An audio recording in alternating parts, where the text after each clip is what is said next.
Olá, gente! A aula de hoje vai ser sobre a obra Senhora, do escritor José de Alencar. Essa obra foi publicada em 1874 e é uma obra muito importante que já caiu em diversos vestibulares por aí afora. É uma obra que dá para a gente compreender bem o que foi o romantismo no século XIX aqui no Brasil. Não se esqueçam que o José de Alencar, ele foi também um escritor indianista, escreveu diversos romances indianistas e também os romances de costumes. São esses romances que vão tratar a burguesia, a classe social privilegiada, a classe social idealizada naquela sociedade. As personagens mais marcantes na obra, as principais, são Aurélia e Seixas. A história da obra não é linear, ela não vai acontecer do início, meio e fim, tem a ordem trocada. Eu vou tentar explicar na ordem direta, que eu acho que vai ficar mais didático para vocês, e depois comento o que é cada parte aqui, certo? Basicamente, gente, a Aurélia era uma moça pobre, tinha perdido o pai já. Os pais de Aurélia não tinham a bênção quando se casaram, não tiveram. Isso porque a mãe de Aurélia era pobre, o pai de Aurélia era de família rica, e pelo fato do pai de Aurélia ter se casado com a mulher pobre, o casamento não foi abençoado, eles viviam de maneira modesta. E assim, qual o problema disso? É que a sociedade por si só precisava do casamento para poder validar a sua pessoa. No caso, eu sou uma pessoa correta porque eu sou casada. Eu precisava do casamento para poder provar isso. Uma mulher, para ser respeitada, precisava ser casada, porque não existia o divórcio, existia o desquite. Mesmo assim, a mulher desquitada, nossa, só faltava jogar pedra na pobre da mulher. E para o homem também era importantíssimo que ele se casasse. Tinha que ter também a questão de ter filhos e tudo mais. Então, realmente, era um pacto social que precisava existir obrigatoriamente. Só que o que poucas pessoas param para poder refletir é que muitas vezes, muitas situações, era a família da mulher que sustentava a casa durante muitos anos.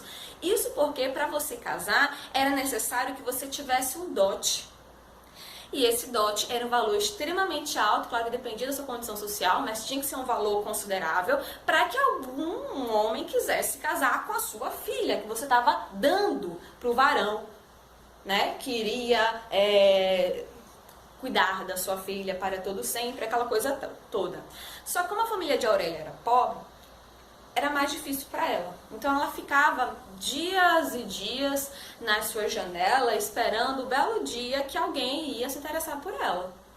Bem assim, é como se ela fosse uma vitrine, uma mercadoria, uma coisa. Não tem como ela modificar isso? Não, gente, a sociedade era desse jeito. Se ela fosse agir diferente da sociedade, ela ia ser massacrada. Então ela precisava continuar seguindo os ideais, né, da sociedade, o que era ser uma mulher respeitada no século XIX. Acontece que ela vai encontrar o Seixas. O Seixas é um cara que se veste muito bem. Ele faz o tipo assim... Ele é o cara da aparência. Ele aparenta ser um cara rico, mas na verdade ele não é. Ele é pobre, mas ele quer passar a aparência de que ele é uma pessoa bem-sucedida. É a sociedade, a aparência, a sociedade do espetáculo. Olha só, muitas pessoas na internet, né, muitas vezes querem mostrar algo que elas não são. Elas vivem de aparência. A todo momento a pessoa tá felizinha gravando os stories, a todo momento a pessoa quer tirar a foto de uma comida extremamente elaborado, um restaurante caro, mas não quer, de repente, mostrar um miojo que está comendo. Tem que mostrar sempre a pessoa no auge, no melhor momento possível. E aqui não é diferente. A gente percebe através de Seixas essa crítica severa da sociedade. É uma sociedade que quer viver de aparências, e Seixas era dessa forma. Ele tem duas irmãs, tem uma preocupação em relação a essas duas irmãs e a mãe dele, que passavam muito sufoco. As duas irmãs não conseguiram se casar, e ele precisava de um dote relativamente alto para poder ver se uma delas conseguia casar e tal. A mãe também era costureira, não estava conseguindo, né, sustentar direito, aquela coisa toda. E, obviamente, o cara caráter de Seixas também era meio duvidoso. Isso porque ele queria dinheiro para poder mostrar para a sociedade que ele queria mostrar para a sociedade algo que ele não era. Então ele era ambicioso. Ele chega até a se apaixonar, se interessar por Aurélia, mas aí vai surgir na história uma mulher chamada Adelaide. A sua família vai oferecer para ele, se eu não me engano, um dote de 30 contos de réis. 30 contos de réis seria muito dinheiro, eu não tenho noção de quanto seria hoje, mas é muita coisa. E aí, o que é que vai acontecer? A Aurélia vai ser jogada para escanteio, porque Seixas vai querer se casar por interesse com uma outra pessoa. Bom, acontece que sabe quando você está assistindo a novela e a pessoa se ferra toda e tem um momento assim que acontece uma revelação e dá a revolta por cima e você fica, é hoje que vai acontecer tal cena. É isso que acontece aqui. Isso porque lembra que o pai de Aurélia é rico? Pois é. Acontece que o avô de Aurélia, que nunca tinha dado atenção para a família de Aurélia, aquela coisa toda, acaba deixando uma herança para ela. E aí, a Aurélia vai virar a moça mais rica de toda a sociedade do Rio de Janeiro. E ela vai começar a questionar a sociedade ao redor. Ela não tem certeza se as pessoas se aproximam dela porque gostam dela ou por interesse. Mas vou dar uma dica para vocês. Provavelmente por interesse. A crítica é essa. A sociedade é interesseira. A sociedade quer viver de aparências. A Aurélia era moça lindíssima, sempre foi lindíssima e rica, endinheirada, obviamente, né? Tomou o ricavírus, já foi, né? Ficou mais ainda. O que acontece, gente? Como ela toda abonada, ela precisava também de um tutor, porque uma mulher empoderada, né, cheia de grana, não pode ficar sozinha também. Ela precisa de um tutor, para demonstrar à sociedade que tem alguém que toma conta dela. Um homem, como o pai dela faleceu, ela vai pedir a ajuda de um tio chamado Senhor Lemos, ele que toma conta da sua fortuna, e ela fala pro tio Lemos, olha, eu quero casar com um homem tal, Seixas, só que ele não pode saber que eu que quero casar com ele. Ele já estava comprometido com Adelaide, certo? Só que aí, como ela sabe disso, ela vai oferecer um dote de 100 contos de réis. A única exigência era que ele só poderia saber com quem ele estava se casando no dia do casamento. E o que vocês acham? Seixas vai aceitar? Seixas aceita o dote de 100 contos de réis. Abandona agora Adelaide, já que o dote dela foi inferior, e vai agora, né, se casar com essa mulher misteriosa que oferece 100 contos de réis. Ela até paga metade antes, né, do casamento. E aí, no dia do casamento, Seixas vê que a Aurélia e fica, ai, é você, e fica feliz até, gente, porque ele gostava de Aurélia. Só que ele não queria lidar com a pobreza, né? Enfim, aí ele fica super feliz, aí tem a noite de núpcias, porque depois de casamento tem que rolar a noite de núpcias. E aí, a Aurélia vai chegar toda empoderada, né? E vai dizer, você é um homem vendido. Eu sou rica, eu sou milionária e você não vale nada, isso, aquilo, outro. Enfim, ela começa a esculhambar ele e tal, e em contrapartida ele também dá uma resposta, né, bombada pra ela. Aí você diz, nossa, como a Aurélia é empoderada, como ela é coisa e tal.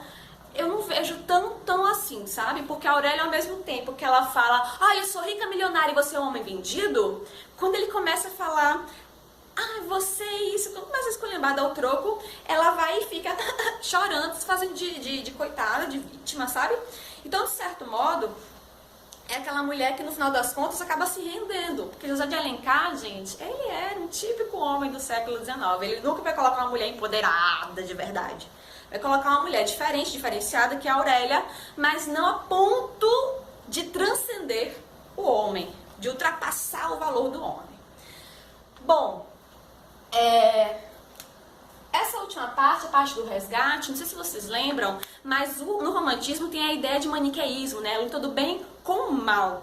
Então, se o Seixas era o cara mau, ele vai acabar se modificando enquanto ser humano. Ele vai trabalhar, vai ascender socialmente através do seu próprio trabalho e vai conseguir devolver o dinheiro para Aurélia. Olha aqui, Aurélia, toma aqui esse dinheiro, você não me deve, eu não te devo mais nada, eu estou livre. E aí nesse momento que a Aurélia se ajoelha, né, enfim, e aquela história, oh, ela se ajoelhou, ela se rendeu ao homem, nananã, blá blá blá. Enfim, então perceba, o preço do casamento é o momento que ela ofereceu o dote, quitação é o momento do casamento. Aqui também no preço do casamento é onde ela visualiza a sociedade, né, que é bem, que é interesseira e tal. A parte da posse, que ela paga, termina de pagar, né, joga o dinheiro assim, ó, pra sexta, olha aqui, ó, o restante. E eu pagaria muito mais caso você não aceitasse 5 contos de réis, ela ainda fala isso. E o resgate é o momento que tem a redenção, que Seixas passa a ser um cara melhorado. Porque tem que ter essa melhora nos romances, na literatura do século XIX. Bom, de característica do romantismo é a questão do maniqueísmo, né? Esse amor quase que impossível, aquela coisa do amor não consegue ser concretizado, tem muito erotismo na obra até. Tipo assim, você percebe o desejo de Seixas em relação a Aurélia e vice-versa, mas eles não se rendem, fica naquela picuinha, naquela luta até o final da obra. Eu espero que vocês tenham lido a obra antes de assistir a essa aula, né, de resumo da obra. Espero, né, mas se não, que seja então um vídeo para você iniciar a leitura de uma maneira mais lúcida. Eu espero ter ajudado. Um grande beijo e até a próxima.